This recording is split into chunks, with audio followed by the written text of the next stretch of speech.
If you asked anyone from Kuala Lumpur, what can you do in Ipoh? Chances are you'd get that question back as an answer. The only memory I have of Ipoh is maybe 18 years ago. It was before daybreak. My grandfather and I were on a bicycle. My short little legs were in the basket. The air was chilly, and that's all I recall. But just a few weeks back, I made some new ones there. We are going to Ipoh! Yay! This is our train. Oh, sorry, go.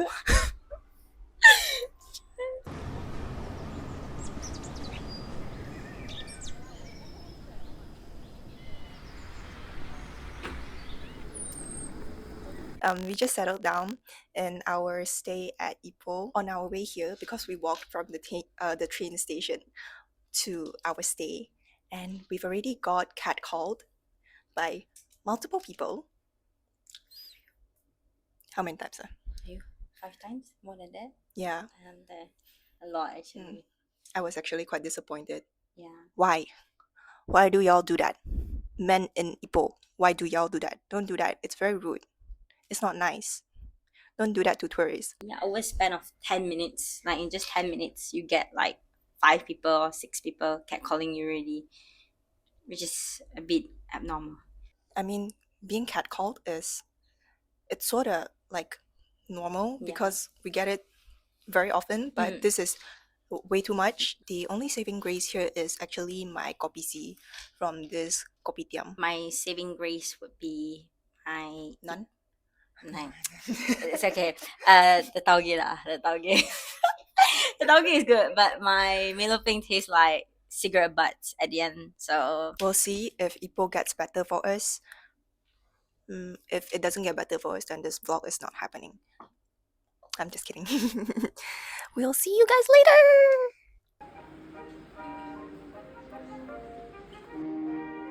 Yasmin at Kong Heng is a commemorative museum of Yasmin Ahmad, a Malaysian film and commercial director. This place used to be a bank with underground vaults and everything. This amazing woman directed multiple award-winning movies like this one, and also plenty of Petronas festive ads that a lot of us grew up watching. They are always heartwarming and humorous, inspiring harmony within our diverse culture. I think it takes a compassionate soul to inspire such work, and this felt like a window to that soul.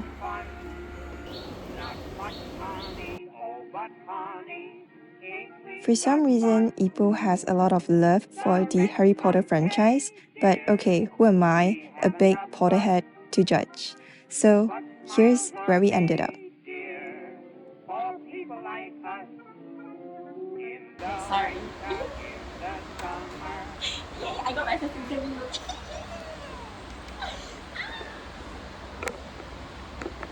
Oh, I forgot to try this drink. Try. You try it. I tried. Is it good? Yes.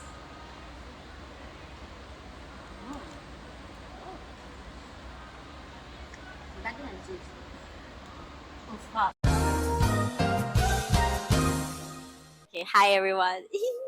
Wait, can I try who? Oh my god, Yes. it's so cute. Okay, hi, my name is Jan. So today we are at Harry Potter Cafe in Ipoh, which is at Concubine Lane. Okay, so we ordered 2 drinks, which is one is the butter beer, okay, their signature, and one more it's called Love Potion, which looks really good. It's basically yuzu and strawberry. Mmm. Can you hear that ASMR? The reason why I say it's better because it's more smooth, and in terms of like the sweetness, this is really not too sweet. It's like the perfect amount. Then let's try the second drink, which is Love Potion. Did we stir it already? No. Oh shit. Okay, I'll stir it first. You can hear.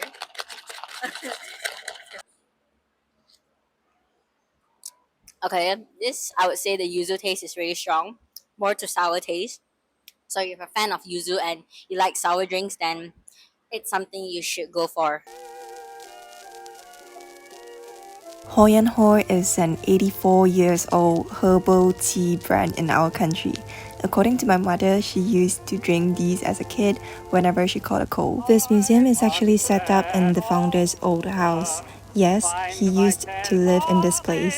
Here, we learn about the history of this herbal tea and the backstory of the founder.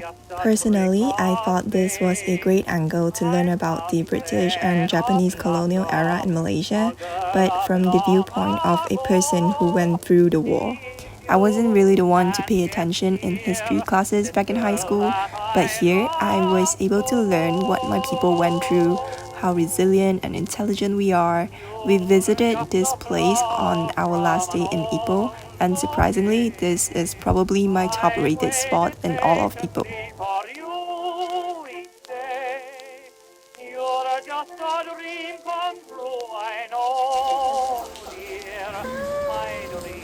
And you didn't like this? I think it's pretty obvious this is not an official landmark or whatnot, but, well, if you love cats, they're on the third Concubine Lane.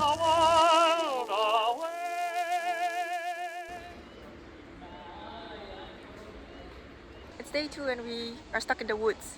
Yay. Yay! We are gonna visit this beautiful, beautiful place here. But before we go straight into the woods, we are gonna go get some breakfast.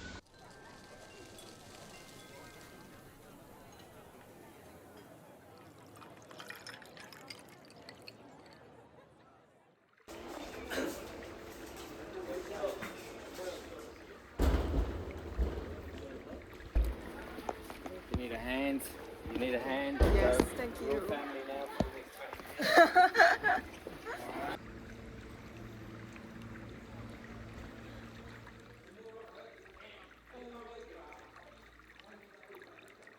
Oh dear.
I am nothing but a pretentious hipster who just made a 30 minutes video on my favorite movies and TV shows, so of course I am going to visit a thrift store in town when I get the chance. I think this store is actually their second branch in all of Malaysia. Their first branch is in Penang, which I've previously been to, and it's been featured on my Penang vlog, so if you haven't checked it out, well, I came here looking for some spicy and schmaxy Polanka vinyls, which I obviously failed to, but their curations here are just as nice as the ones in Penang, and I even found this really cute Burberry striped polo tee. Yeah, no, I did not get it in the end. And on the same row of shops, a wild dorayaki bundle I've not heard of, but I was so amazed by their selections. Loads of shoes with unique designs, and I fell in love with this pair, but I never got it in the end. Sometimes they still appear in my dreams telling me I should have brought them home. It's my Roman Empire. Now, this is not a food review channel, but here's what we ate in Ipoh. On our first day, we had our lunch at Tian Chun, which was right outside of Concubine Lane. We ordered the classic Ipoh hor fun with a side of bean sprouts, some drinks, and a caramel custard the workers had sold to us. So everyone, today we're going to try some custard, sorry. Okay, so let's try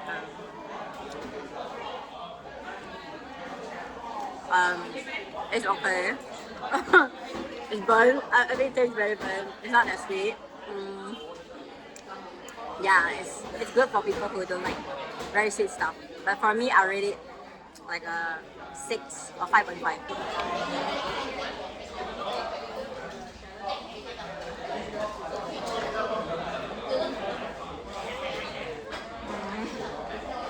There's actually another kopitiam next door named after its location, Kongheng. We ordered the same exact things for comparison, and yes, they taste very different despite being the same dishes. I'd say both shops are great, it just boils down to personal preferences for this one. The onde here though are so good. Must try if one of the aunties comes up to you with a tray of colorful pastries. On a side note, if anyone wants to learn about the kopitiam culture in Malaysia, there's a museum about it right across the street in the OldTown White Coffee Experience Center.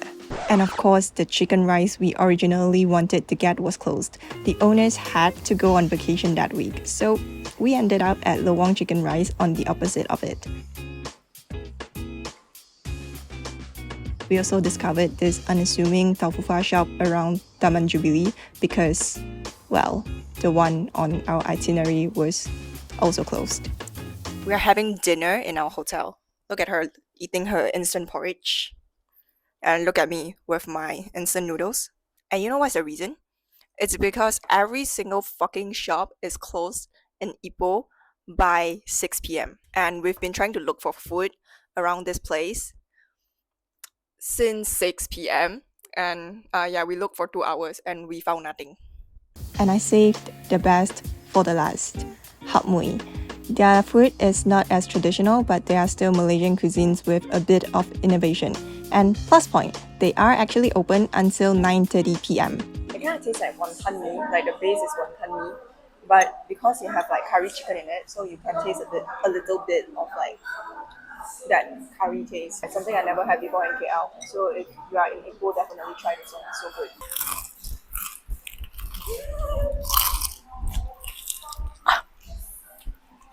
Curry noodle with green thyme guys. So in their curry noodle, they have char siu as well, which is really rare because we always thought like that it's only like chicken slices, not slices, chicken gaisi, Shredded chicken. shredded chicken. She did mention that this is slightly towards the Hainanese type of food. So like in the taste, I think it's a bit sweeter, and it has the gravy is actually very thick. So you can, if you pay enough attention, you can actually taste like the coconut milk in there. It's very strong. You know what? This is probably the one reason to come to Ipoh. Hey, welcome to our biscuit haul. On day 2, we spent all of our money on biscuits. Why do we want to spend all of our money on biscuits? Because Ipoh is quite famous for their biscuits. Okay, so Jiao, how much did you spend on your biscuits? 50 ringgit and 60 cent, but additional 9 ringgit, so 59.60. I spent a total of... Shit, I forgot how much I spent.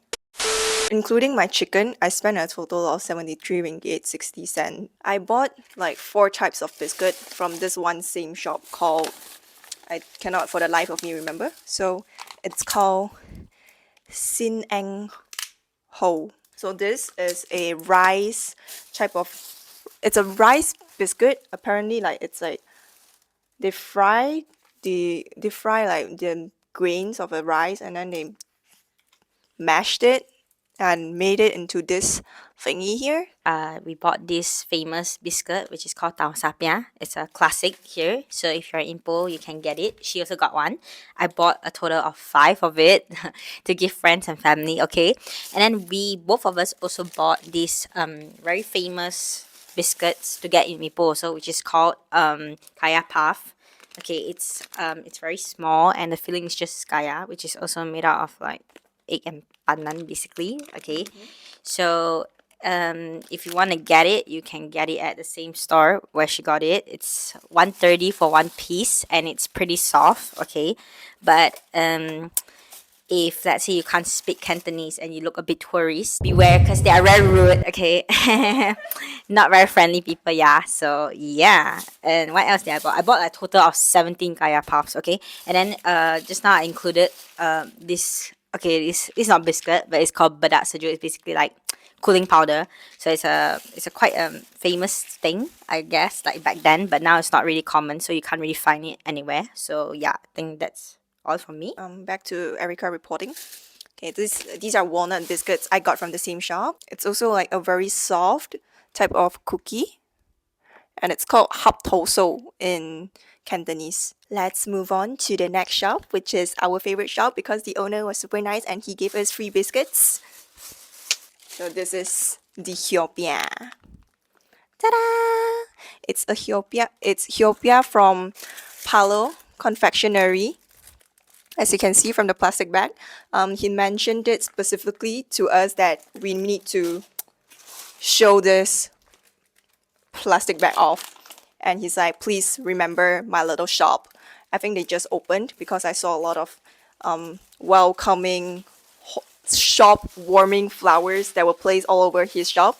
And you know what's interesting about his shop is that whenever you walk inside that shop, we have like those, those little bells, those little sensor, they sense that you walked in, so they have like this ringing sound. And for their shop, it's not just your ordinary ass ding dong, but it plays a song called 恭喜你发财 by Lao Tawa. And if you don't understand, you don't know what is 恭喜发财. 恭喜发财 means hope you get rich. So that concludes our entire biscuit haul. I also got my chicken, which is now back in that fridge. And Ipoh is extremely famous for their salted baked chicken.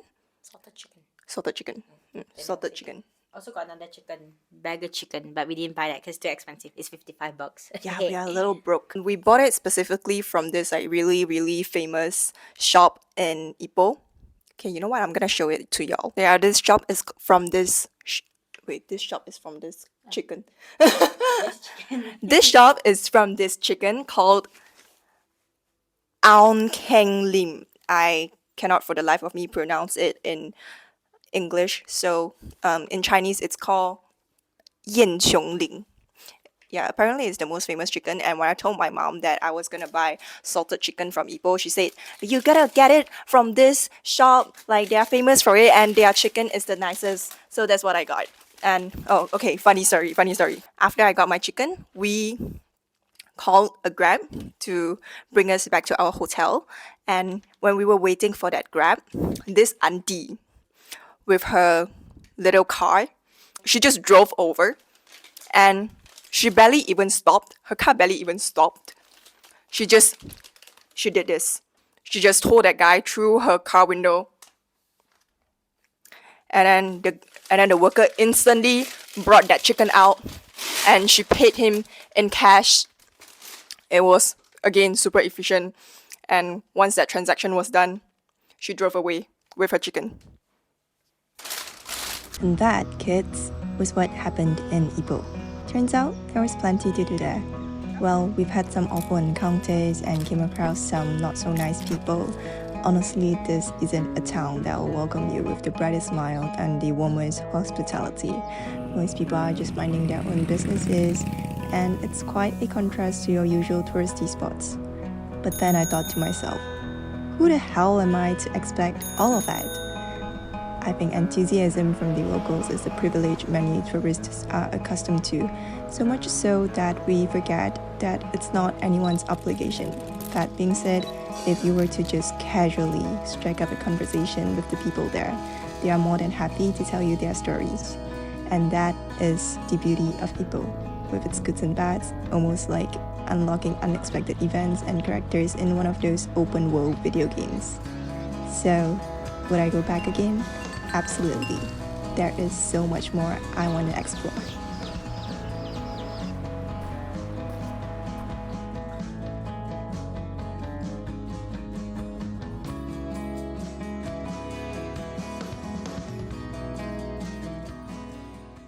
Just now, this is the highlight of the entire fucking day. We were walking down the street at night and it was like super dark. And we were just walking, with our hot cup and our yogurt in our hands with this little bag of biscuits. And then these men, okay, there are two men in this car. They were driving and parking their car. And the driver, according to Jaan, the driver nudged someone in the passenger seat. And then they started looking at us. And to make matters worse, there were two other guys who were walking at that same road, And apparently they are all friends. Apparently they all know each other. And we got super fucking scared. She told me from behind of me, she told me to walk faster. And I was like, what's up? And I took a look at the opposite side of the road and I saw that fucking car and this man in his white fucking shirt just walking. I thought he was walking towards us, so I got super super scared and I started like speeding.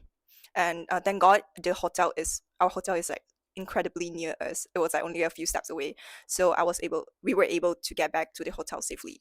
We don't know what the fuck could have happened, but I'm just assuming that maybe because we went to the temple today, so nothing really really terrible happened to us. But that in itself was a super fucking terrible experience already. But okay, I'm grateful that nothing else happened.